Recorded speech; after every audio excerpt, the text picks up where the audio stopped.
আসসালামু আলাইকুম রহমতুল্লাহ। সম্মানিত ভিউয়ার্স, আল্লাহর এই দুনিয়ায় যে যেখান থেকে আজকের এই ভিডিও দেখতেছেন সবাইকে আন্তরিক শুভেচ্ছা। আজকে এই ভিডিওতে সবাইকে স্বাগত।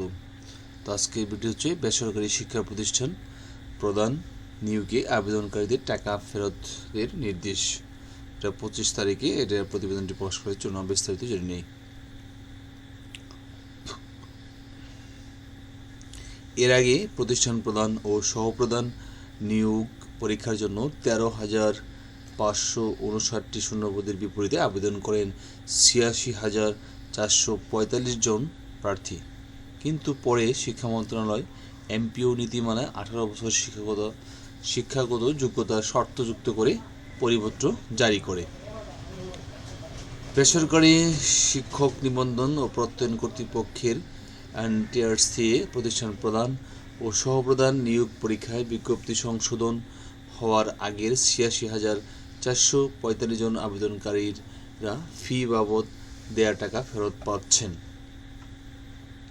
তবে খরচ ছাড়া তাদের টাকা ফেরত দেওয়া হবে। বুধবার এ সংক্রান্ত প্রশাসনিক আদেশ অনুমোদন দিয়েছে শিক্ষা মন্ত্রণালয়।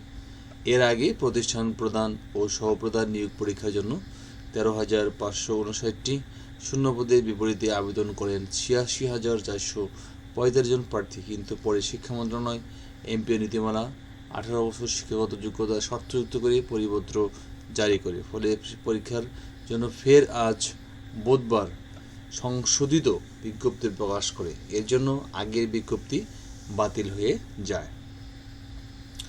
আজ বুধবার প্রকাশিত নতুন করে আবেদন নেওয়া ও ফি বাবদ টাকা ফেরতের জন্য প্রশাসনিক অনুমোদনের চিঠিতে বলা হয়, সংশোধিত জনবল কাঠামো ও এমপিও নীতিমালার আলোকে এমপিওভুক্ত শিক্ষা প্রতিষ্ঠান প্রদান ও সহকারী প্রধান, অধ্যক্ষ, উপাধ্যক্ষ, প্রধান শিক্ষক, সহকারী প্রধান শিক্ষক, সুপারিনটেনডেন্ট ও সহকারী সুপারিনটেনডেন্ট পদে নিয়োগ সুপারিশের লক্ষ্যে ইতিমধ্যে আবেদন করা প্রার্থীদের খরচ ব্যতীত ফি ফেরত দেওয়া এবং আগের আবেদন বাতিল করে নতুনভাবে আবেদন গ্রহণের জন্য এই মাধ্যমিক ও উচ্চ শিক্ষা বিভাগের সম্মতি জ্ঞাপন করা হলো।